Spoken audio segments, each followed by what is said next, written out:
Avis vascular centre మన దేశంలోనే the best varicose vein hospital. ఆదిరెడ్డిని 2024లో ఫస్ట్ గెస్ట్గా మేము ముందు తీసుకొచ్చాం. ఇలాంటి స్టోరీస్ అని ఉంటే అందరికి ఇన్స్పిరేషన్గా ఉంటుంది కాబట్టి అడుగుతున్నా క్వశ్చన్. నాకు వేరే వాళ్ళ ముందు ఎమోషనల్ అవ్వడం నాకు ఇష్టం ఉండదు. సింధనూరు అనే ఊర్లో నేను ఎలక్ట్రికల్ ఇంజనీర్ అయి ఉండి పరిస్థితి బాగాలేక సివిల్ ఫీల్డ్లో సివిల్ ఇంజనీర్ యాక్టింగ్ చేస్తూ తార్ రోడ్ల దగ్గర బాధ నాది ఒకటే కాదు, మా చెల్లెళ్ళు బ్లైండ్, మా చెల్లికి కనిపించదు, మా చెల్లి పెళ్లి చేసుకొని అంటుంది. ఫైనాన్షియల్గా బీభత్సమైన ప్రాబ్లమ్స్లో ఉంది, పీక్ ప్రాబ్లమ్స్. 11 లక్షల చిల్లర బ్యాంకులో లోన్స్ ఉన్నాయి మా నాన్నకి. నాకు పిల్లని ఎవరు ఇచ్చేవాళ్ళు లేరు బ్రో. ఎందుకు సంపాదించట్లేదని మా అమ్మ సూసైడ్ చేసుకున్న ఇంటికి ఎవరైనా అంటే ఎందుకు సూసైడ్ చేసుకున్నదో, ఎన్ని ప్రాబ్లమ్స్ ఉన్నాయో, ఆ ఇంటికి మళ్ళీ కోడలు ఎవరైనా ఇవ్వాలనుకుంటారా? అలాంటి సిచ్యువేషన్లో ఉన్నాను. నాకు పెళ్లి తాటు మా ఇంట్లో లేదు, నాకు లేదు. ప్లస్ అప్పులు నేను అందరికీ ఏమి చెప్పలేని పొజిషన్. ఆ టైంలో వెనక ముందు ఆలోచించుకుంటే అంటే ఒక రివ్యూవర్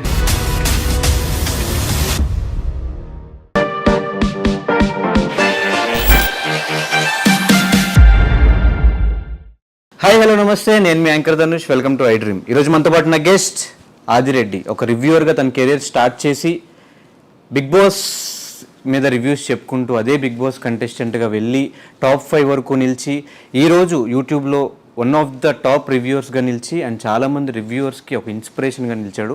సో బిగ్ బాస్ హౌస్లో తన జర్నీ ఎలా అనిపించింది అండ్ అలాగే ఒక రివ్యూవర్గా ఒక యూట్యూబర్గా తన జర్నీ ఎలా ఉంది, అంటే ఈజీగా సక్సెస్ ఎవరికి రాదు, ఇంత సక్సెస్ రావడానికి బ్యాక్ సైడ్ ఉన్న స్టోరీ ఏంటి, ఇవన్నీ కూడా తన మాటలో తెలిసిన ప్రయత్నం అయితే చేద్దాం. రివ్యూవర్గా సక్సెస్ అయ్యో, ఒక బిగ్ బాస్ కంటెస్టెంట్గా సక్సెస్ అయ్యో, బయటకు వచ్చిన తర్వాత ఒక సెలూన్ పెట్టి బిజినెస్లో సక్సెస్ అయ్యో, ఇల్లు కొనుక్కుంటున్నావు, కార్లు కొనుక్కుంటున్నావు, ఇంత సక్సెస్ స్టోరీ ఉంది కాబట్టి ఏదైనా లక్ ఉందేమో అని చెప్పేసి ఫస్ట్ గెస్ట్గా నేను కూర్చోబెట్టడం జరిగింది. లక్ కాదు బ్రో, యాక్చువల్గా నేను ఏది నమ్ముతానంటే ఆ లక్ కూడా యాక్చువల్గా ఏంటంటే నా లైఫ్ ఇది నేను చూసిన తర్వాత నేను నమ్మేది ఏంటంటే ప్రతి మనిషికి ఒక పర్టికులర్ టైం ఒక పాయింట్లో మనది టర్న్ అవుద్ది.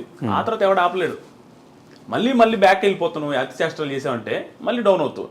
కానీ నాకు వచ్చిన పర్టికులర్ టర్నింగ్ పాయింట్ ఎక్కడంటే బిగ్ బాస్ రివ్యూస్ చేయడం బ్రో. ఎంత కామెడీ బ్రో. జీవితంలో ఎవడైనా బిగ్ బాస్ షోని చూసి మళ్ళీ చెబితే దానివల్ల లైఫ్ సెటిల్ అయిపోద్దని ఊహించలేం. చాలామంది సెటిల్ అయినాయి, నాకు మాత్రం షాకింగ్ వేసి. మిగతా వాళ్ళందరికీ నాకు డిఫరెన్స్ ఏంటంటే అందరు లైఫ్లో సెటిల్ అవ్వచ్చు. నా లైఫ్ సెటిల్ అవ్వడమే కాకుండా బిగ్ బాస్ కంటెస్టెంట్ లోపల పోయి వచ్చాను. అది చాలా మిరాకిల్. ఇది వెళ్ళి రావడం, అక్కడ సక్సెస్ అయ్యి రావడం. అక్కడ నాకు టర్నింగ్ పాయింట్ ఎక్కడొచ్చిందంటే హెవీ ప్రాబ్లమ్స్ ఫేస్ చేసిన ఆదిరెడ్డి. ఎంత ప్రాబ్లమ్స్ అంటే నేను హార్ట్ఫుల్గా చెప్తున్నా, చాలామంది యూత్ అసలు ఫేస్ చేస్తుండ్రు. అన్ని ప్రాబ్లమ్స్ ఫేస్ చేశా. అవి అనుకుంటే కొంతమంది కామెంట్లు అనొచ్చు, అబ్బా చాలామంది ఫేస్ చేసేయాలని. నా ప్రాబ్లమ్స్ నాకు భయంకరంగా ఎక్కువ. అంటే అందరికంటే ఎక్కువ అని చెప్పకూడదు, కానీ చాలా మంది ఫేస్ చేస్తుంటారు చూసారు. ఆ ప్రాబ్లమ్స్తో ఈక్వల్గా ఉంటాయి నా ప్రాబ్లమ్స్. ఆ స్టేజ్ నుంచి ఈ స్టేజ్ దగ్గర రావడం ఎక్కడి నుంచి స్టార్ట్ అయింది అంటే 2018లో బిగ్ బాస్ రివ్యూ స్టార్ట్ చేశాను. అది కూడా ఎంత కామెడీగా స్టార్ట్ చేసినా బ్రో. 2018లో సీజన్ 2 అప్పుడు స్టార్ట్ చేశా. ఎంత కామెడీగా అంటే నా ఫ్రెండ్ ఊరికి వీడియో పెడితే కామెడీగా ఓవర్ హుడీ వేసుకొని చేస్తుంటా. ఎంత పాత హుడీ అంటే ఆ పాత హుడీ వేసుకొని ఇట్లా పెట్టుకొని, అంటే నేనేదో పెద్ద తోపు అనే ఫీలింగ్తో చేస్తా ఉన్నాను ఇట్ట పవన్ కళ్యాణ్ స్టైల్లో. అది వైరల్ అయింది. అన్ని ఛానల్స్ పెట్టుకున్నారు. నా ఛానల్లో 100 మంది సబ్స్క్రైబర్లు ఉన్నారు. ఆ 100 మంది సబ్స్క్రైబర్స్తో అది 8,000 వ్యూస్ వచ్చింది. ఆ రోజు నుంచి ఈ రోజు దాకా మినిమం వ్యూస్ లేకుండా నా ఛానల్లో వీడియో లేదు బిగ్ బాస్ రిలేటెడ్. అది నా లైఫ్లో టర్నింగ్ పాయింట్. దానికి ముందు పడ్డ కష్టాలు కొన్ని చెప్తాను చూడండి. నేనదే లక్ అన్నా చూసారా, ఆ లక్ ఆ టైం ఉంది చూసారా, అది కలిసి వస్తే ఎవడు ఆపలేడు. నాకు కలిసి వచ్చిన పాయింట్ ఇది. దానికి ముందు 30 ఇయర్స్ బ్రో. నాకు ఈ ఇంటర్వ్యూలో నాకు తెలిసి నేనే మాట్లాడతాను ఎక్కువ. నాకు అట్లా అనిపిస్తుంది ఒక్కోసారి. అందుకే నేను అడుగుదాం క్వశ్చన్స్ అంటే ముందే ఆన్సర్లు వచ్చేసి నేను ఇంటర్వ్యూస్ ఎవరైనా నేను ఎందుకు ఇవ్వనంటే నేను హార్ట్ఫుల్గా మాట్లాడేసి నాకు ఆనంద బాష్పాలు వచ్చేస్తాను. నా లైఫ్ జర్నీ గురించి నేను చూసుకుంటే యాడ్ నుంచి యాడికి వచ్చానని నాకు తెలియకుండా. నాకు వేరే వాళ్ళ ముందు ఎమోషనల్ అవ్వడం నాకు ఇష్టం ఉండదు. నేను ఎమోషనల్ అయిపోతా. నాకు అలా అనిపిస్తుంది. ఎందుకంటే ఎన్ని పీక్ ప్రాబ్లమ్ చూసి ఇప్పుడు ఎంత హ్యాపీగా ఉన్నాను నాయనని. ఇప్పుడు 30 ఇయర్స్ ఉన్నాయి బ్రో. ఎవ్వడు ఆర్డినరీ పర్సన్ ఎవరైనా కంపేర్ చేసుకోవచ్చు. నాది ఇప్పుడు 2018లో 30 ఇయర్స్. 2018లో 30 కాదు, 2018లో నాకు 28 ఏమో. నా పెళ్ళి 8 30 ఇయర్స్. ఓకే. సో 30 ఇయర్స్ వరకు నేను 29 ఇయర్స్ వరకు నేను సెటిల్ అవ్వలేదు. సెటిల్ ఇన్ ద సెన్స్ ఏమీ లేదు నా లైఫ్లో. మా ఒక సింధనూరు అనే ఊరు ఉంటుంది, నేను ఇది ఎక్కడ చెప్పలా. నేను ఎలక్ట్రికల్ ఇంజనీర్. కొన్ని నేను చెప్పలేను. మరీ ఓవర్ డ్రామాటిక్గా ఉంటుంది నా లైఫ్ స్టోరీని. కొన్ని చెప్పను, ఈరోజు కొన్ని చెప్పలేను. కానీ ఎందుకు చెప్పాలి అంటే ఆడియన్స్లో మీరు రివ్యూ స్టార్ట్ చేసిన తర్వాత మిమ్మల్ని చూసి ఓకే ఇలా కూడా సంపాదించేసి డబ్బులు అని చెప్పి యూట్యూబ్లో చాలామంది రివ్యూ స్టార్ట్ చేసిన వాళ్ళు ఉన్నారు, వాళ్ళు సక్సెస్ అయ్యి వాళ్ళ లిమిట్లో వాళ్ళు సంపాదించుకుంటున్న వాళ్ళు కూడా ఉన్నారు. కాబట్టి ఇలాంటి స్టోరీస్ అని వింటే అందరికీ ఇన్స్పిరేషన్గా ఉంటుంది కాబట్టి అడుగుతున్నా క్వశ్చన్. సింధనూరు అనే ఊర్లో నేను ఎలక్ట్రికల్ ఇంజనీర్ అయ్యి ఉండి పరిస్థితి బాగాలేక సివిల్ ఫీల్డ్లో సివిల్ ఇంజనీర్ యాక్టింగ్ చేస్తూ తార్ రోడ్ల దగ్గర ఇలా పెట్టి ఆ మీటర్ ఉంటుంది, ఓన్లీ సివిల్ ఇంజనీర్స్ కంపేర్ చేసుకోవచ్చు, వాళ్ళకి అర్థమవుతుంది ఎన్ని సెంటీమీటర్స్ తారు వచ్చిందని ఇటు చూడాలి వంగి. అది చేసేవాడు నేను. మొత్తం నల్లగా అయిపోయి తార్ రోడ్డు ఇక్కడ 13,000 14,000 ఇచ్చేవాళ్ళు. అక్కడ పని చేస్తున్నప్పుడు అక్కడ చిన్న రూమ్ ఇస్తారు మాకు. ఆ రూమ్లో ఉన్నప్పుడు మా నాన్న ఒకరోజు కాల్ చేసిండు, బాధపడతా. అప్పుడు పోయి పొజిషన్ చాలా బ్యాడ్గా ఉండేది అనమాట. ఎట్టొక్కటి చేసుకోరా, సెటిల్ అవ్వరా, నువ్వు నీది ఒక్కటే నాకు బాధ. ఎందుకంటే బాధ నాది ఒక్కటే కాదు, మా చెల్లెళ్ళు బ్లైండ్, మా చెల్లికి కనిపించదు, మా చెల్లి పెళ్లి చేసుకొని అంటుంటుంది, అదొక పక్క మా నాన్నకి బాధ ఉంది. ప్లస్ మా మదర్ సూసైడ్ చేసుకొని చనిపోయి ఉన్నారు, అదొక బాధ ఉంది. ఫైనాన్షియల్గా బీభత్సమైన ప్రాబ్లమ్స్లో ఉంది, పీక్ ప్రాబ్లమ్స్. 11 లక్షల చిల్లర బ్యాంకులో లోన్స్ ఉన్నాయి మా నాన్నకి. నాకు తెలుసు, నేను రాజకీయాలు పెద్ద కాన్సన్ట్రేట్ చేయను, కానీ ప్రతిసారి ఎలక్షన్లకు ముందు ప్రతిసారి దేవుని మొక్కునేది తెలుసు. ఒకప్పుడు మా నాన్న మా అకౌంట్లో అదే మా లోన్స్ ఏదైతే ఉంటాయో చూసారు, అగ్రికల్చర్ లోన్స్, అవి వెళ్ళిపోవాలా, అది ఎవడు హామీ ఇస్తే వాళ్ళు గెలవాలని కోరుకునేది. చాలా మంది ఇచ్చారు అట్లాంటి హామీలు. ఈసారి అగ్రికల్చర్ లోన్స్ మొత్తం పోతాయి, వాళ్ళు ఇచ్చారు, వీళ్ళు ఇచ్చింది, అన్ని ఈ గవర్నమెంట్ ఇచ్చింది, ఆ గవర్నమెంట్ ఇచ్చింది. ప్రతిసారి నేను ఎవరికి హామీ ఇస్తే వాళ్ళు గెలవాలనుకున్నాను. అంటే నాకు లైఫ్లో ఇంకేం గోల్స్ ఉండేది బ్రో. నా లోన్స్ క్లియర్ అయిపోతే మా నాన్న హ్యాపీ, నేను హ్యాపీ అనుకున్నాను. అలా మా నాన్న ఆ రోజు సింధనూరు దగ్గర ఫోన్ చేసినప్పుడు బాధపడతా మాట్లాడాడు. అది నాకు ఇప్పటికీ గుర్తుంది. ఆ రోజు నుంచి మళ్ళీ ఆ 30 ఏళ్ళు అని చెప్పేసి పెళ్ళి అయ్యే రోజు వరకు నాకు పిల్లని ఎవరు ఇచ్చేవాళ్ళు లేరు బ్రో. అంటే ఇంకా నా పెళ్లి గురించి టాకే వచ్చేది లేదు మా ఇంట్లో. ఎందుకు సంపాదించట్లేదన్నా, లేకపోతే నేను అప్పుడు ఎంత బ్రో 48 కేజీలు పెట్టినోని, 50 కేజీలు నా హైట్ ఇంతే ఉండదు, 6.3, 48 కేజీల వెయిట్తో మా అమ్మ సూసైడ్ చేసుకున్న ఇంటికి ఎవరైనా అంటే ఎందుకు సూసైడ్ చేసుకున్నదో, ఎన్ని ప్రాబ్లమ్స్ ఉన్నాయో, ఆ ఇంటికి మళ్ళీ కోడలు ఎవరైనా ఇవ్వాలనుకుంటారా. ప్లస్ మా ఇంట్లో మా చెల్లి అలాగే ఉంది, ఒక పర్సన్ హ్యాండిక్యాప్డ్ పర్సన్ ఉండే ఇంటికి ఎవరు ఇవ్వాలనుకోరు. అలాంటి సిచ్యువేషన్లో ఉన్న నాకు పెళ్లి తాటు మా ఇంట్లో లేదు, నాకు లేదు. ప్లస్ అప్పులు నేను అందరికీ తెలుసు. ఆ పొజిషన్ నుంచి 30 నాకు ఎలా ఉన్నాడు చూడు, నా పెళ్లి కాలేదు. ఎవరికైనా ఒక పర్సన్కి ఎలా ఉంటుంది బ్రో, జాబ్ లేదు, పెళ్లి కాలేదు, అందరూ అడుగుతారు. మన ఫ్రెండ్స్కి మన ఫైనాన్షియల్ ఇదేంది తెలీదు. మన బీటెక్ ఫ్రెండ్స్కి ఏమంటారు, ఫోన్ చేసి ఏమమ్మా ఎప్పుడు పెళ్ళి అంటారు. మనం ఏం చెప్పలేము, ఏం చేస్తున్నారు అంటారు, ఏమి చెప్పలేని పొజిషన్. ఆ టైంలో వెనక ముందు ఆలోచించుకుంటే అంటే ఇంకా లిటరల్గా ఆ పొజిషన్ ఎట్లా ఉందంటే నిల్ అనమాట బ్రెయిన్లో. అంటే ఇంక మనకు ఆలోచించడానికి కూడా ఎట్టబోతే అట్ట వదిలేసిన, మొత్తం ఫ్రీగా వదిలేయబట్టే బిగ్ బాస్ రివ్యూ చేసిన కామెడీగా. అంటే నీకు ఒక టైం వస్తుంది బ్రో, నేను కాన్సన్ట్రేట్ చేసి నా లైఫ్ని నా కెరీర్ టర్న్ అవ్వాల, నోటుకు వచ్చినట్టు వదిలేస్తే కెరీర్ ఒక మలుపుకి వచ్చింది. అలా కామెడీగా చేసిన బిగ్ బాస్ రివ్యూస్. ఆ తర్వాత నాకు తెలియదు అసలు బిగ్ బాస్ రివ్యూస్ చేస్తే డబ్బులు వస్తాయని కూడా. 30,000 సబ్స్క్రైబర్స్ ఎంతో మానిటైజ్ చేశారు. అప్పటి నుంచి డబ్బులు స్టార్ట్ అయ్యాయి. 70,000 రూపీస్ ఫస్ట్ ఇయర్ నాకు వచ్చిన రెవెన్యూ. 70,000 రూపీస్ వస్తే మా అక్క నాతో అనేది భయంకరమైన ప్రాబ్లమ్స్ చూస్తున్నాం. మా అక్క కూడా దగ్గరుండి ఎప్పుడైనా వాళ్ళ ఇంట్లో పెట్టుకొని ఫుడ్ పెట్టి వాళ్ళ ఇంట్లో నన్ను బాగా చూసుకుంటున్నాను ఉండేవాళ్ళు. మా అమ్మ చనిపోయిన తర్వాత 70,000 వచ్చిన మా అక్క కాల్ చేసి ఏమన్నా తెలుసా, అమ్మయ్య ఇంకొక 1.5 లక్ష 2 లక్షలు చేసుకోరా మొత్తం, నీకు ఎట్ట కూడా పెళ్లి చేద్దాం, ఆ 2 లక్షలు ఇంకొక లక్ష ఎట్లా కూడా అప్పు చేసి నీ పెళ్ళి అయితే బాగుంటుందని. అని మా అక్క కూడా హోప్ వచ్చింది, 70,000 సంపాదించినని. అక్కడ స్టార్ట్ అయిన నా జర్నీ లాస్ట్ బిగ్ బాస్ రివ్యూస్లో ఒక మంత్కి 39 లక్షలు, మీరు ఆల్రెడీ చూసుంటారు, అక్కడ దాకా వచ్చింది. నేను ఈ వీడియోలో ఇవి చెప్పేది పొగరుగా చెప్పట్లేదు బ్రో. కొంతమంది జెన్యూన్గా చెప్తున్నాను, కొంతమంది ఫ్యామిలీస్ కానీ కొంతమంది ఫ్యామిలీస్లో ఉండే పేరెంట్స్ కానీ స్ట్రగుల్ని తీసుకోలేక సూసైడ్ చేసుకుంటారు. ఎగ్జాంపుల్ మా మదర్కి పీక్ ప్రాబ్లమ్స్. మా ఇంట్లో అందరికీ ఏంటంటే ఆస్తులు ఉండేవి బ్రో. ఆస్తులు ఎలాంటి ఆస్తులు, మెట్ట ప్రాంతం అది. ఆస్తులు అయితే ఉంటాయి చెప్పుకోవడానికి, 8 ఎకరాలు 9 ఎకరాలు 10 ఎకరాలు అంటారు, కానీ అవి ఎవడు కొండవు దాంట్లో పంటలు పండవు. ప్లస్ పల్లెటూరులో ఉండేవాడు పీక్ ప్రాబ్లమ్స్ వచ్చినా అవి అమ్మడు. దానివల్ల ఆస్తులు కొంచెం ఉన్నప్పటికి కూడా ప్రాబ్లమ్స్ ఎప్పుడు ఉండేవి. చేతిలో డబ్బులు ఉండేది లేదు. బర్రెలు ఉంటాయి, బర్రెలు మొత్తం మా అమ్మాయి చూసుకుంటుంది. గడ్డి మోపులు తెచ్చేది మా అమ్మాయి, వ్యవసాయం చేసేది మా అమ్మాయి, నిమ్మతోట ఉండేది, అది కూడా పోయిందిలే. అక్కడికి పోయేది మా అమ్మాయి, మాకు వండి పెట్టేది మా అమ్మాయి, 4 పిల్లకాయలని. అన్నీ చూసుకునేసరికి మా అమ్మకి బాగా, మా అమ్మ కూడా హైట్ ఎక్కువ, సన్నంగా ఉండేది. అంత ప్రాబ్లమ్స్ ఫేస్ చేస్తే ఒకసారి హోటల్ ఉండేది మాకు. ఎంత ప్రాబ్లమ్స్ అంటే ఒకసారి ఊహించుకుంటేనే అంటే నేను పేరెంట్ అయిన తర్వాత మా ఇంట్లో వాళ్ళు ఎంత స్ట్రగుల్ అయి ఉంటారో మా అమ్మ అనిపిస్తుంది. మా వైఫ్ని చూసిన తర్వాత హోటల్ ఉండేది, చిన్న హోటల్, ఊర్లో రేకుల షెడ్ వేసి ఒక హోటల్, మా సొంత ప్లేసే కాబట్టి అక్కడ పెట్టాము. బోండాలు, ఇడ్లీలు, పూరీలు అన్నీ చేసి మా అమ్మాయి పెట్టి, మా అమ్మాయి వండి అందరికీ పెడతా ఉండేది. అవే డబ్బులు వస్తూ ఉండేవి. అప్పుడు మేము హ్యాపీగా ఉన్నాం. ఆ టైంలో, ఆ హోటల్ పెట్టిన టైంలో మా మంచి సక్సెస్లో ఉండేది. ఓకే, కొంచెం డబ్బులు చూస్తున్నాం. ఆ టైంలో నేను బీటెక్ జాయిన్ అవుతూ ఉండేది. జాయిన్ అయ్యి బీటెక్ కాలేజీకి పోయే ముందు రోజు మండలు తుడిచేది, ప్యాకెట్లు కట్టేది నాకు ఇష్టం ఉండదు. ఎవరికి ఇష్టం ఉండదు బ్రో, బిల్డప్ ఇవ్వాలని ఎవరికి ఉంటుంది. మిడిల్ క్లాస్ పర్సన్ బిల్డప్ ఇస్తాం. బీటెక్ స్టూడెంట్ అంటే ఏమనిపిస్తుంది, సో బిల్డప్ ముందు అనుకునే వాళ్ళం, ఆ ప్యాకెట్లు కట్టుకుంటా అవి క్లీన్ చేసుకుంటా ఉండేది. ఆ టైంలో మా అమ్మకు ఒకరోజు నేను పూరి చేస్తా, పూరి బాండలు మొత్తం కాళ్ళ మీద పడిపోయింది. వేడి ఆయిల్ డైరెక్ట్ పూరీలు చేస్తూ ఉంది, అది స్లిప్ అయి పడిపోతే ఆ పడ్డ కాళ్ళంతా కాలిపోయింది, ఎగిరొచ్చి ముఖం మీద అంతా పడ్డాయి. మొత్తం ముఖం కాలింది, కాలు కాలి. మా అమ్మ ఆల్మోస్ట్ 3-4 నెలలు బెడ్ రెడ్. అక్కడి నుంచి అంటే ఆ రోజు నుంచి మా అమ్మకి మొత్తం టర్న్ అయింది. అంటే ప్రాబ్లమ్స్ ఏమి ఎక్కువ ఉండే, లోన్స్ ఏమి ఎక్కువ ఉండే, మా చెల్లెళ్ళు ఒక బాధ, ప్లస్ మా నాన్న పెద్దగా వర్క్ చేయడు, నాదొక బాధ, నాకు జాబ్ లేదు, ఇవన్నీ బాధలు పెట్టుకొని ఆ టైంలో మా అమ్మ ఏమనిపిస్తుందంటే ఈ పెయిన్స్ ఎక్కువ ఉండే, బ్యాక్ పెయిన్ ఎక్కువ వచ్చేది, ఈ ఆయిల్ పడ్డ మంటలు ఎప్పుడు ఉండే, దానివల్ల సడన్గా ఒకరోజు సూసైడ్ చేసుకుని చచ్చిపోయింది. అది ఎందుకు చచ్చిపోయింది, ఏమి రీజన్స్ అనేది తెలియదు. మాకు అర్థమైంది ఏంటంటే ఎప్పుడు బ్యాక్ పెయిన్ అంటూ ఉంటుంది, ఈ మంటలు అంటూ ఉంటుంది, పరిస్థితులు బాగాలేవు, అప్పులు ఎట చేయాలనేది. ఎందుకంటే మా అమ్మ ఒక్కటే కష్టపడతా ఉంటుంది. అవన్నీ తట్టుకోలేక సూసైడ్ చేసుకుని చచ్చిపోయింది బాత్రూమ్కి వెళ్ళి. అది కూడా నార్మల్. ఆ రోజు కూడా లాస్ట్ ఫుడ్ తినింది నేనే. గోంగూర పచ్చడి నాకు ఎప్పటికీ గుర్తుంది. అంటే మన బెల్ల పెట్టుండదు తెలుసాను. ఇప్పుడు నేను రిగ్రెట్ ఫీల్ అవుతా. ఆ రోజు కూడా నాకు ఇప్పటికి గుర్తు. ఏంది మా ఈరోజు కూర అంటే పచ్చడి రానిది. పచ్చడితో ఏంది అంటే మా ఇది సరే పెట్ట 2 ముద్దలు తిని నేను తిను.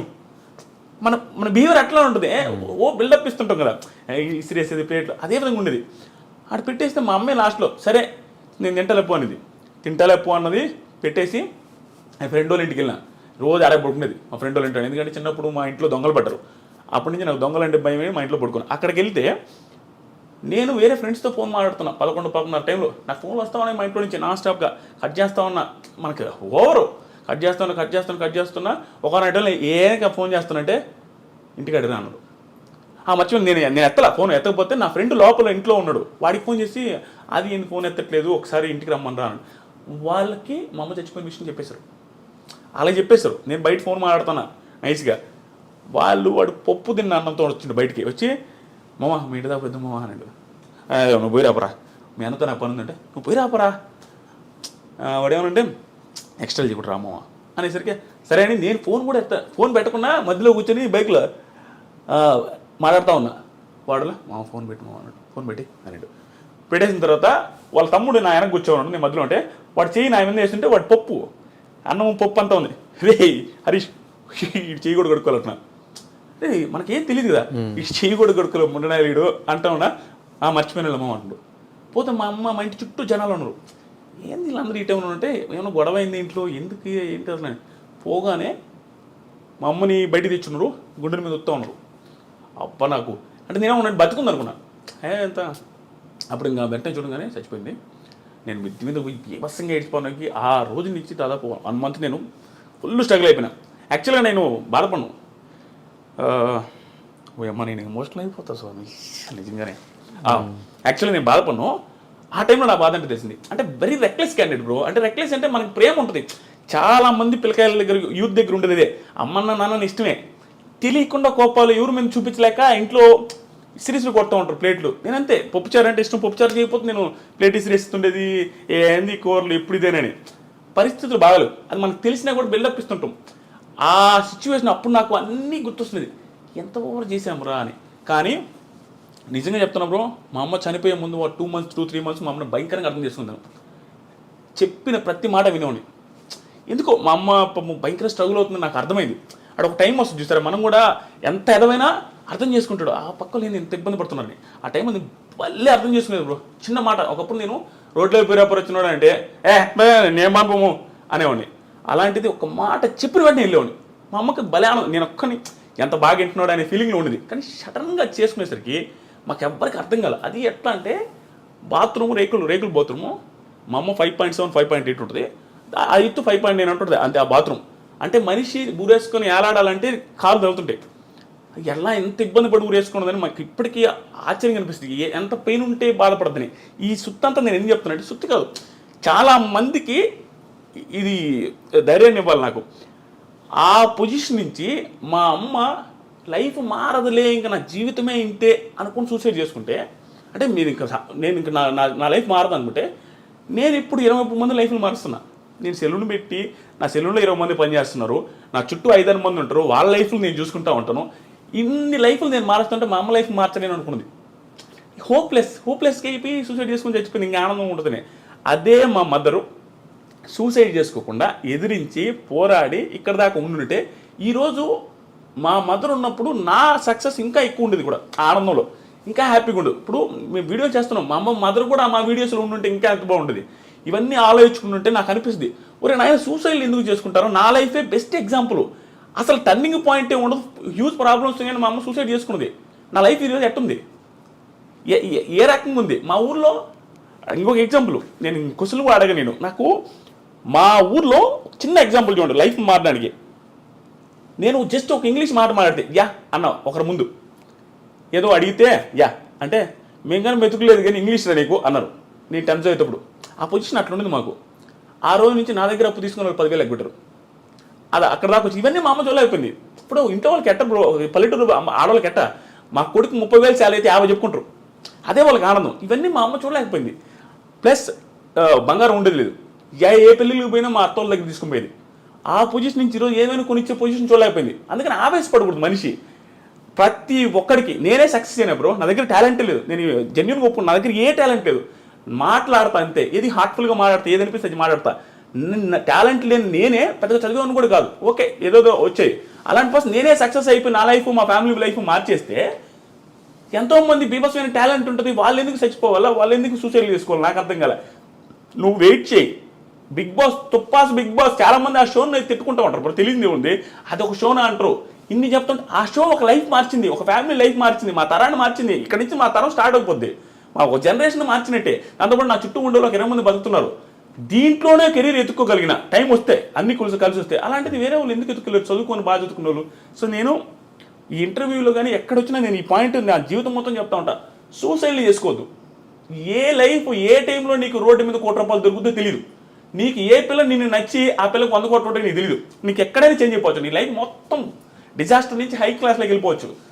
ఆ హోప్ ఉంచుకోండి, ఎవడు చచ్చిపోవద్దు. నీకు నిజంగా చచ్చిపోవాలనిపిస్తే, నీకు అసలు నీ పరిస్థితి బాగాలేదంటే, ఆకలితో చచ్చిపోయి కావాలంటే ఇది వెయిట్ చేయి లాస్ట్ రోజు దాకా ఏది దొరకపోవచ్చు, నువ్వు ఎట్టగా చచ్చిపోతావు. అంతే, నీకు నువ్వు చచ్చిపోవాల్సిన అవసరం లేదు. నువ్వు తట్టుకోలేకపోతే అది ఆటోమేటిక్గా అయిపోద్ది, చచ్చిపోవద్దు.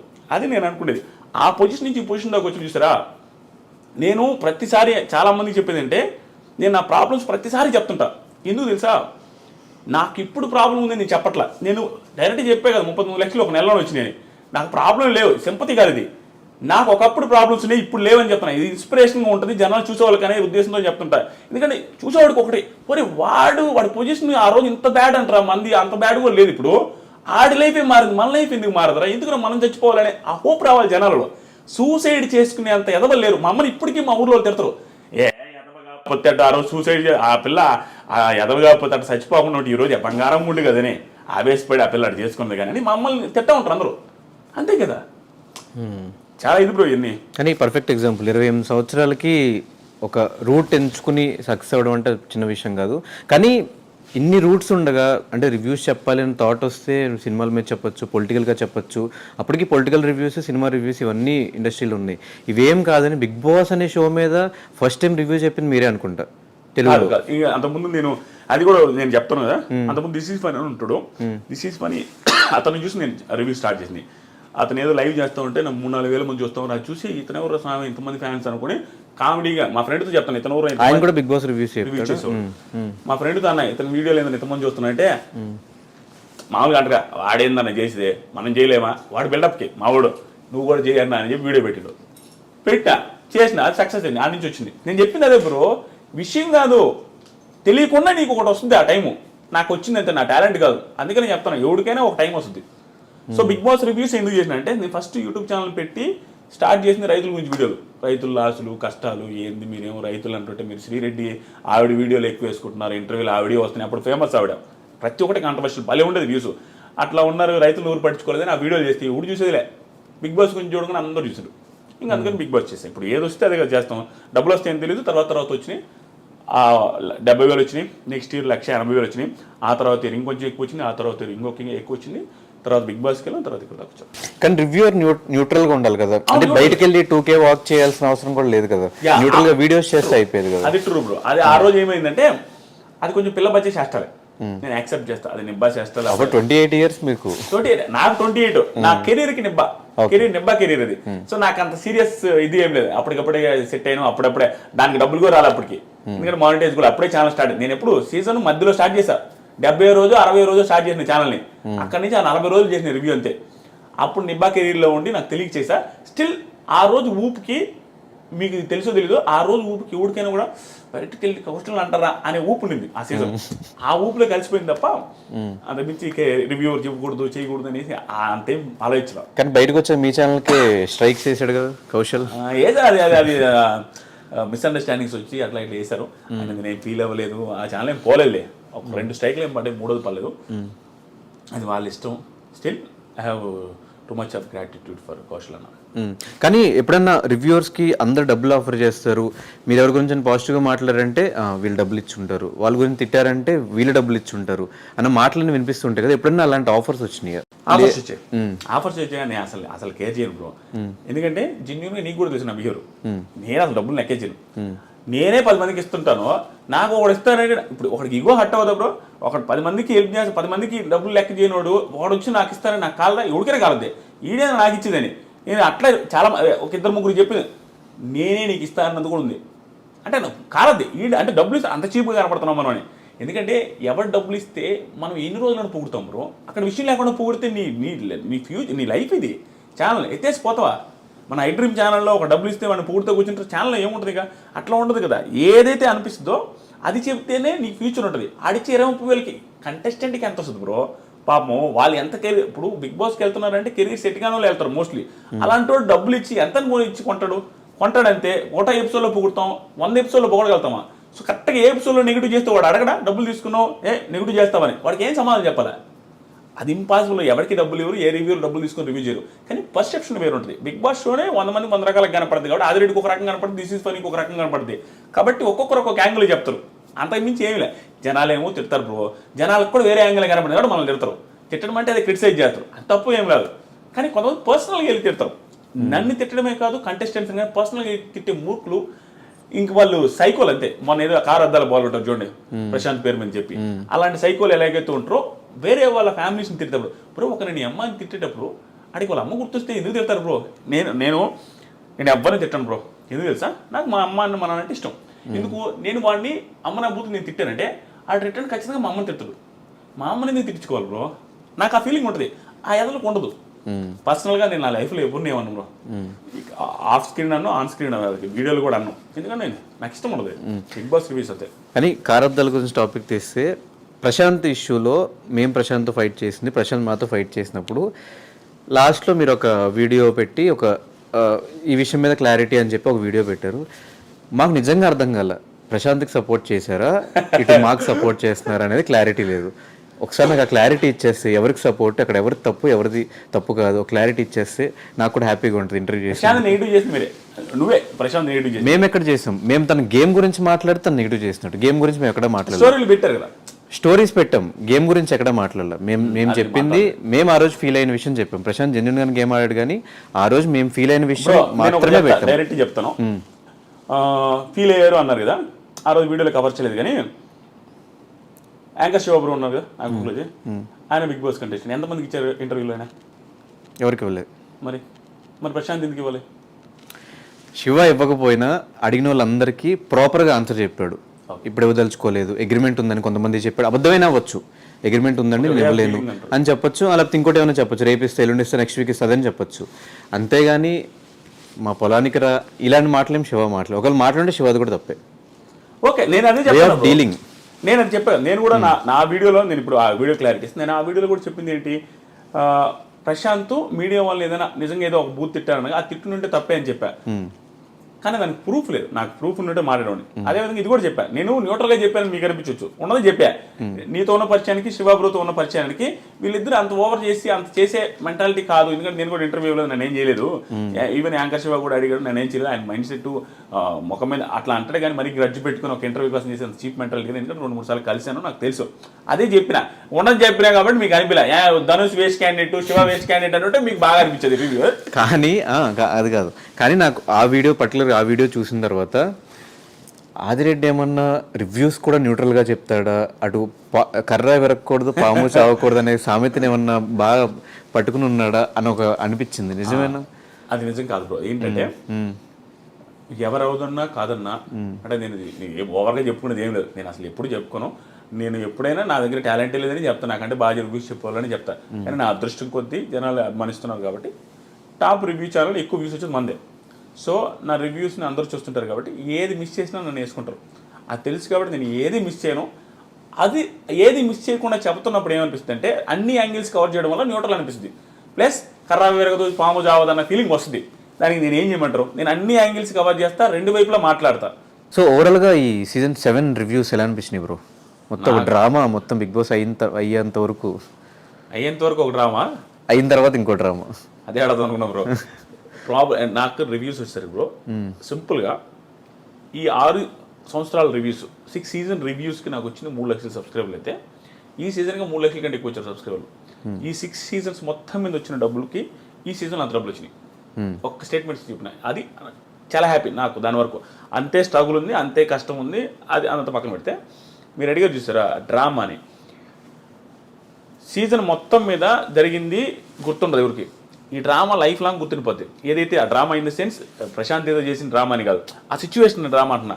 ఆ పోలీసులది కానీ, ఆ కేసు కానీ, ఆ హంగామా కానీ, సోషల్ మీడియాలో హైప్ అయింది కానీ అది అందరికీ గుర్తుండిపోద్ది. ప్రశాంత్ వాళ్ళ ఫ్యామిలీకి జీవితాంతం అది గుర్తుంటుంది, చూసే ప్రేక్షకులకు గుర్తుంటుంది. కానీ ఏంటంటే అది ప్రశాంత్కి పాజిటివ్ ఎవరు నా దృష్టిలో. ఎందుకంటే ఎవరికైనా కనీసం అనిపించేది ఏంది, ఏం మర్డర్ చేశారంటారు పాపం, తప్పేది తప్పు, పోలీసులు శిక్ష చేస్తారు అంతే. కానీ దాన్ని గుర్తుపెట్టుకుని ప్రశాంత్ని ఏదో ఇది చేసే అంత మిస్టేక్ కాదని నా ఫీలింగ్. ఇప్పుడు మీరు చెప్పండి. అయితే అది ఎందుకు ప్లస్ అనిపించిందంటే చూసిన ఎవరికైనా అనిపించుంటుంది బ్రో.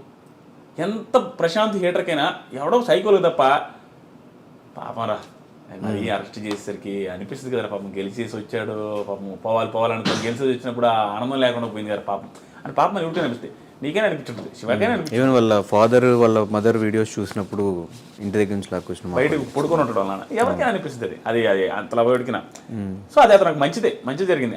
అది ఆ డ్రామా ఆ సిచ్యువేషన్స్ అన్నీ కూడా అతనికి మంచిదని నా ఫీలింగ్. నేను మాట్లాడినప్పుడు కానీ ప్రశాంత్ నేను మాట్లాడినప్పుడు నాకు అర్థం ఏంటంటే ఇన్నోసెంట్ అబ్బా మనిషి, నిజంగా ఇన్నోసెన్స్ ఇన్ ద సెన్స్ మాట్లాడే చేత కాదు. ఎందుకంటే ఇప్పుడు ఒక్కొక్కరికి వొకాబులరీ అన్ని నుంచి వస్తుంది బ్రో, పెరిగిన నేచర్ని బట్టి వస్తుంది. ఎక్కడ పెరిగామో దాని తగ్గట్టు ఆ మాటలు ఆ ఇది వస్తుంది. ప్రశాంత్ పల్లెటూరు నుంచి వచ్చిన పర్సనాలిటీ, పెద్దగా మాటలు రావు, మాట్లాడడమే ఎక్స్ప్రెస్ చేయలేడు. అంతకుమించి మిగతా అంతా ఓకే మనిషి. నేను మాట్లాడిన నాకు అర్థమైంది, ఒకసారి 2 సార్లు మాట్లాడినా బాగానే ఉన్నాడు. ఒక్కొక్క సిచ్యువేషన్ బట్టి కూడా మనిషి ఆ క్రౌడ్ని చూసి అది ఇది ఓవర్ ఎగ్జైట్ అయి ఉంటాడు, అంతకుమించి ఏం లేదు. అండ్ శివాజీ గారు రీసెంట్గా బయటకు వచ్చిన తర్వాత ఒక ఇంటర్వ్యూలో ఒక మాట అన్నారు, బిగ్ బాస్ తనకి ఇష్టమైన వాళ్ళని నేను గారెలు చేసినా కూడా నన్ను పట్టించుకోలేదు, ఒక పర్సన్ ఉన్నాడు, ఆ పర్సన్ లేపుతానే ఉన్నాడు సీజన్ అయ్యే వరకు, నువ్వు అది చేసావు ఇది చేసావు, ఆ పర్సన్ అమర్, అందరికి క్లారిటీ. సో ఆ ఒక పర్టికులర్ ఇంటర్వ్యూ ఆ బిట్ మీద వాట్ ఈస్ యువర్ ఒపీనియన్? నిజంగానే ఒక ఫేవరిజం ఉంటుందా బిగ్ బాస్లో కంటెస్టెంట్ మీద? ఫేవరిజం ఉంటుందా అంటే బిగ్ బాస్ స్క్రిప్టెడ్ కాదు బ్రో. ఈ పాయింట్కి ఇండైరెక్ట్గా ఆన్సర్ వస్తుంది. బిగ్ బాస్ స్క్రిప్టెడ్ కాదు, కానీ ఒక షో పెట్టినప్పుడు ఇంటర్వ్యూ స్క్రిప్టెడ్ కాదు మంది. కానీ ఇంటర్వ్యూ ఇంట్రెస్టింగ్ ఉండడం కోసం మీరు ముందే ప్రిపేర్ చేసుకుంటారు క్వశ్చన్లు. దాన్ని స్క్రిప్టెడ్ అంటే ఎట్లా నాకేం చెప్పరు. అయినప్పటికీ కూడా దాన్ని ముందే చెప్పేశారు, ముందే రాసుకున్నారు. అంటే ఇంటర్వ్యూ బాగా రావడం కోసం ప్రిపరేషన్ జరుగుతుంది చూసారా. దీన్ని ఎలాగైతే ఈ ప్రిపరేషన్ అంటారో ఆ షో బాగుండడం కోసం వాళ్ళు కొన్ని ప్రిపరేషన్స్ ఉంటాయి. ఎలాంటివి? సో ఏ టైంలో ఏ టాస్క్లు పెట్టాలి, ఎవరి మధ్యలో ఏ గ్రూప్ని ఏ టీంలో వేసేయాలి, అవన్నీ ఆ ప్రిపరేషన్స్ ఉంటాయి. అవి స్క్రిప్టెడ్ అని ఫీల్ అవుతారు జనాలు. అవి స్క్రిప్టెడ్ కాదు, జస్ట్ జనాలకు ఇంట్రెస్టింగ్ ఉండడం కోసం ప్రిపరేషన్. ఆ టైంలో నాకు ఆదిరెడ్డికి ధనుష్కి గొడవ రావాలి అనుకుంటే ఏ టాస్క్ పెడితే వస్తుందో అనేది ప్లాన్ చేస్తారు. అది వర్కౌట్ అవ్వచ్చు, అవ్వకపోవచ్చు, ఒక్కోసారి అవుతుంది, ఒక్కోసారి అవ్వదు. అలాగే అమర్ని లేపాలి అనుకున్న సిచ్యువేషన్స్ ఉంటాయి, శివాజీ గారిని లేపాలన్న సిచ్యువేషన్స్ ఉంటాయి. ఆ టైంలో అమర్ ఫ్యాన్స్కి శివాజీ గారిని ఏదైనా ఎంత లేపుతున్నారు అని అనిపించుంటుంది. అమర్ని లేపినప్పుడు శివాజీ గారి ఫ్యాన్స్, బల్ల ప్రశాంత్ ఫ్యాన్స్ కూడా అలాగే అనిపిస్తుంది. చూసే పర్సెప్షన్ మనకు వేరు, కానీ వాళ్ళకి అందరూ ఒకటే. నేను ఇన్ని చెప్పినా అది నమ్మరు. నేను బిగ్ బాస్కి వెళ్ళి వచ్చిన, నన్ను కూడా బిగ్ బాస్ తొక్కి పెట్టి నారదీసి నాకు సార్ తిట్టించారు. కోపం ఉండాలిగా, వాళ్ళ పరిస్థితి నేను అర్థం చేసుకుంటా అంతే. ఎందుకంటే నేను నాకు అర్థమైపోయింది క్లారిటీ, బిగ్ బాస్ మీద క్లారిటీ వచ్చింది బ్రో. వాళ్ళు ఎందుకు ఏది చేస్తారనేది ఒక క్లారిటీ. కానీ జనాలకు అది అవసరం లేదు. వాళ్ళు జడ్జి చేసేది కరెక్టే, వాళ్ళకి అనిపించిన పాయింట్ ఆఫ్ వ్యూ మనకు అక్కడే షోలో చూస్తే అట్ట అనిపిస్తుంది. దీనికి అంత పొగడాలా, దీనికి అంత తిట్టాలా, శివాజీ గారిని అమర్ని 5 వారాలు తిట్టాలా అంటే ఏ యాంగిల్ వాళ్ళు అనుకుంటానే ఉంటారు. కానీ వాళ్ళ యాంగిల్ వేరేగా ఉంటుంది. వాంటెడ్గా చేరు, వాళ్ళు వాంటెడ్గా చేశారంటే అమర్ లేపాలని చూసారంటే సింపుల్ లాజిక్ బ్రో. చిన్న పాయింట్, ప్రశాంత్ని మెడపట్టుకుని చూశాడు అవునా, ఆ సీన్ కట్ చేస్తే అయిపోలే. అది ఎన్ని సెకండ్లు బ్రో? 5 సెకండ్లు బిట్టు తోసేది. 5 సెకండ్లు బిట్టు తోసేస్తే అది ఎడిటింగ్ లేపేస్తుంటే అయిపోయేది కదా. అవును, లేపలేదే. సో వాళ్ళు కావాలంటే ప్రతి చోట పాజిటివ్ చేయొచ్చు ఏ పర్సన్ అయినా, ప్రతి చోట నెగిటివ్ చేయొచ్చు ఏ పర్సన్ అయినా, కొంచెం ఎడిటింగ్ స్కిల్స్ని చూపించి. అట్లా ఏం చేయరు బ్రో. ఇంట్రెస్టింగ్ ఉండడం కోసం ఒక్కోసారి ఆ డ్యూరేషన్ సెట్ చేయడం కోసం అట్ట ఇట్ అవుతుంది తప్ప వాంటెడ్గా చేయరు. ఎవరు గెలిస్తే వాళ్ళకి ఏం పోయేదేం లేదు. మనకు అలా అనిపిస్తుంది, అనిపించడం మనం కూడా చేస్తుంది. నేను కూడా అన్నా చాలాసార్లు వీళ్ళ ఫేవర్ వాళ్ళ ఫేవర్ అని అది అంటా ఉంటాం, కానీ వాళ్ళు చేయరు నాకు తెలిసినంత వరకు. కానీ బయటకు వచ్చాక ఏ ఒక్క కంటెస్టెంట్కి కౌశల్ లాంటి అంత పెద్ద స్టార్ హీరోకి వచ్చినంత క్రేజ్ వచ్చింది ఆ టైంలో. ఈరోజు కౌశల్ ఎక్కడ కనిపించట్లేదు. ఈరోజు సినిమా రిలీజ్ అవుతుంటే ఎంతమంది చూస్తారో తెలియదు, థియేటర్స్ రావట్లేదు, అలాంటి సిచ్యువేషన్కి వచ్చేస్తున్నారు అందరూ. ఈ బిగ్ బాస్ నుంచి బయటకు వచ్చాక ఫేమ్ ఎందుకు నిలబెట్టుకోలేకపోతున్నారు కంటెస్టెంట్స్? నాకు అనిపించింది జెన్యున్గా చెప్పండి బ్రో, చెబితే కొంచెం ఓవర్ అనుకుంటారేమో. అందరూ చేస్తున్నది, అందరు కాదు 90% బిగ్ బాస్ కంటెస్టెంట్స్ బయటకు వచ్చిన తర్వాత చేస్తుంది. వాళ్ళు ఓవర్ థింక్ చేసుకుంటున్నారు. Over think in the sense వాళ్ళని ఓవర్ పొజిషన్లో చూసుకుంటున్నారు. వాళ్ళు నేను ఇంక ఇది కాదు వేరే అనే ఫీలింగ్లోకి వస్తున్నారు. అంటే ఎగ్జాంపుల్, సీరియల్ వెళ్ళేటప్పుడు సీరియల్ యాక్టర్ రాగానే సినిమా యాక్టర్ అవ్వాలనుకుంటారు. సీరియల్ ఓన్లీ సినిమాలు చేద్దాం ఆ యాంగిల్ థింక్ చేస్తున్నారు ఎక్కువ మంది.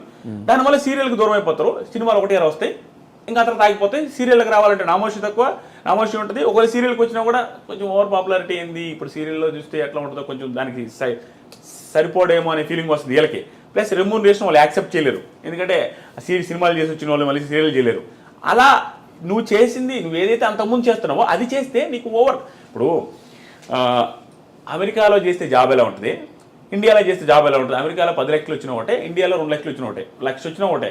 సో ఇక్కడే ఉంటుంది కదా. ఇప్పుడు ఊళ్ళో వాళ్ళు పొగుడుతుంటారు, రెస్పెక్ట్ ఎక్కువ ఉంటుంది. అదే సీరియల్లో యాక్టింగ్ చేసేవాడు వెళ్ళేసి వచ్చి మళ్ళీ సీరియల్ చేస్తే బీభత్సమైన రెస్పెక్ట్ ఉంటుంది. తోపు. ఇప్పుడు మానస్ ఏమైంది? టాప్. మానసు ఇప్పుడు భయంకరమైన టాప్ కదా ఇప్పుడు బ్రహ్మముడితో.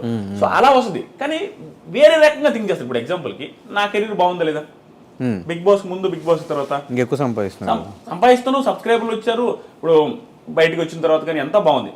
ఎందుకుంది? నేను వచ్చిన తర్వాత ఏం చేసిన? Reviews, Bigg Boss reviews. అంతకుముందు ఏం చేసిన? Bigg Boss reviews. భయపడి రివ్యూస్ చేస్తే తిడతారనో, రివ్యూస్ చేస్తే ఏమంటారు అనేది ఏం లేదు. నా కెరీర్ మళ్ళీ అదే చేశాను కాబట్టి సక్సెస్ అయినా. సో నాకు అనిపించింది వాళ్ళు ఓవర్గా థింక్ చేసుకుని చాలా మంది ఇది కాదు ఇంకొకటి చేద్దాం అనేసి వెళ్ళిపోయి అది ఏది కాకుండా అవుతున్నారని నాకు అనిపిస్తుంది బ్రో నిజంగా. కానీ సీజన్ 7 బజ్ ఎందుకు చేయనన్నారు మీ దాకా వచ్చినప్పుడు? నా దాకా డైరెక్ట్గా రాలేదు, ఇండైరెక్ట్గా వచ్చింది. ఇండైరెక్ట్గా అంటే నేను ఒప్పుకోననే ఫీలింగ్ వాళ్ళకి ఉండింది. ఎందుకంటే నేను రెస్పెక్ట్తోనే చెప్తాను. నాకు హ్యూజ్ రెస్పెక్ట్ వాళ్ళు టీం మీద, నేను భయంకర రెస్పెక్ట్తో మాట్లాడతా వాళ్ళతో అందరితో.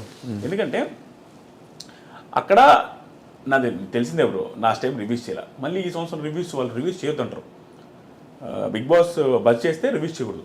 సో 2 సంవత్సరాలు రివ్యూస్ చేయకపోతే మీకు తెలుసు యూట్యూబర్గా ఎత్తిపోతుంది ఛానల్ మొత్తం. ఇంకా ఎంత చేసినా వ్యూస్ రావు. అలాంటప్పుడు అదొకటి.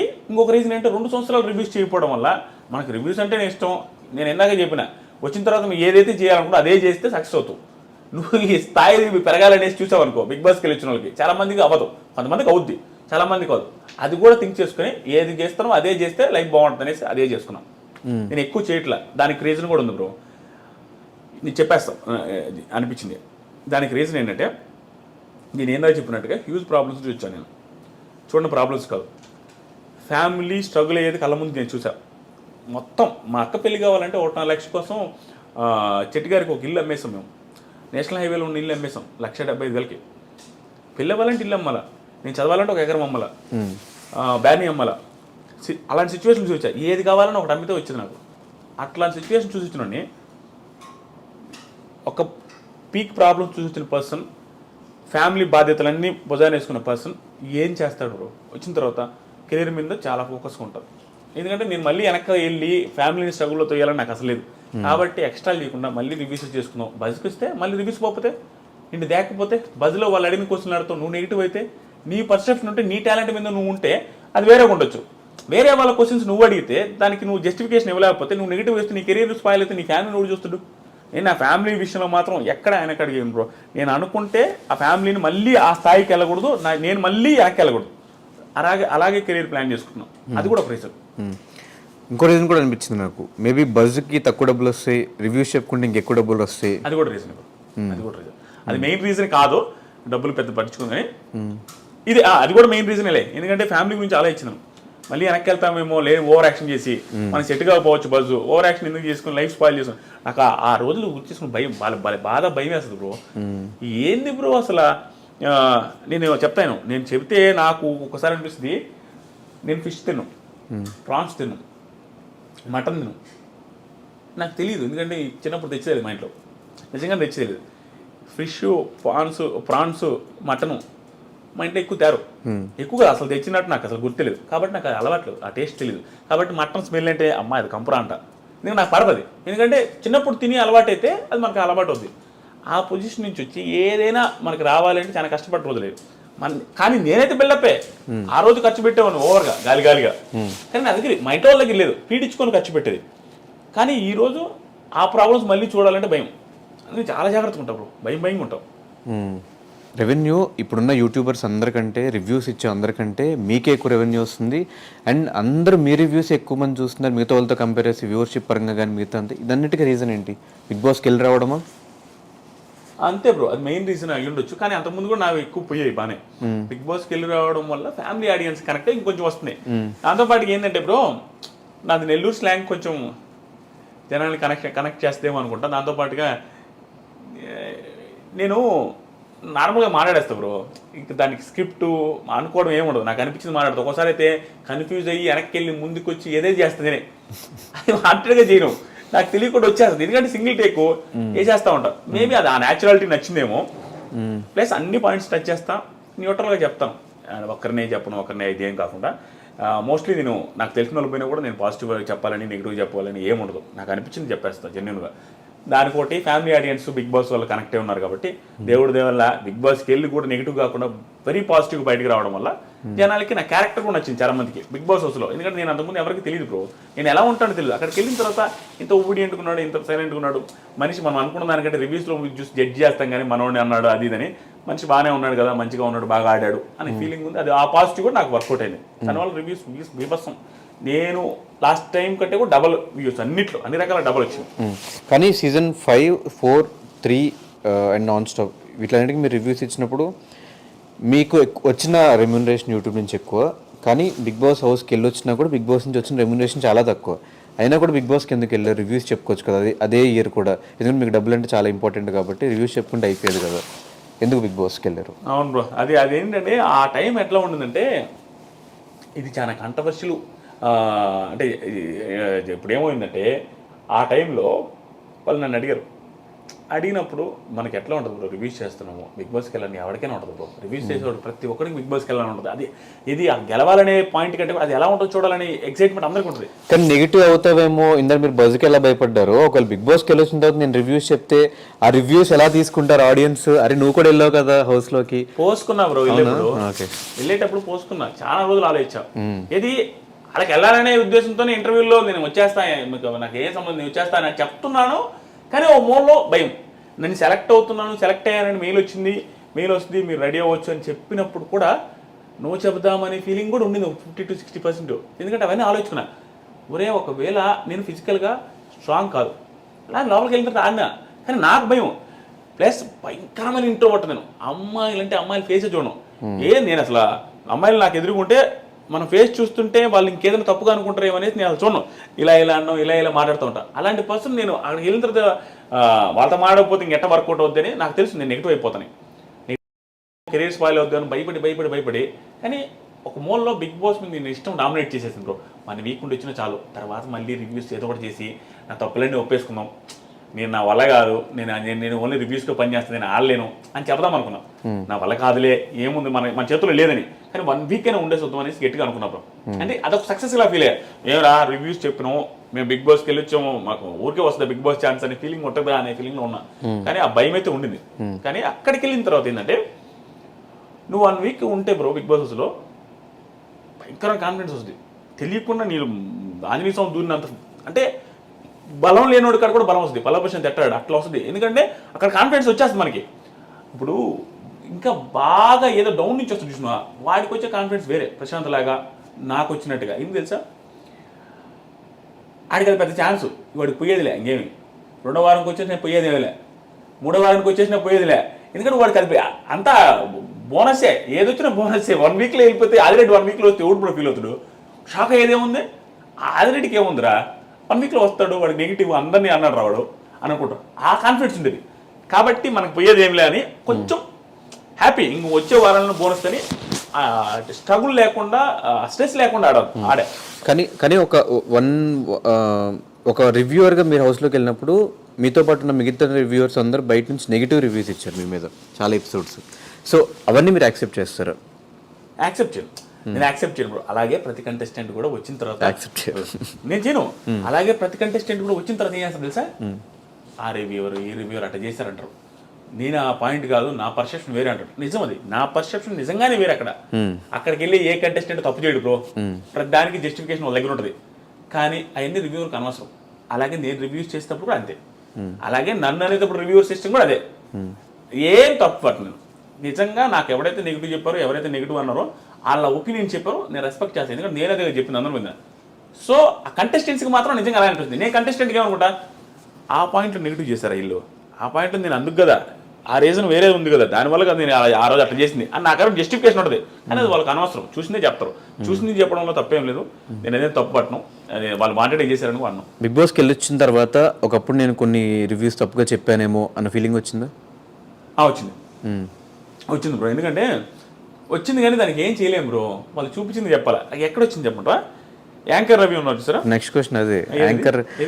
యాంకర్ రవి కేసు పెట్టాడు మీ మీద, రివ్యూవర్స్ అందరి మీద పెట్టాడు. కానీ మీరు ఒక్కళ్ళు ఎందుకు సారీ చెప్పారు? అంటే యాంకర్ రవి అంటే భయపడ్డారా కేసు పెట్టిన వెంటనే?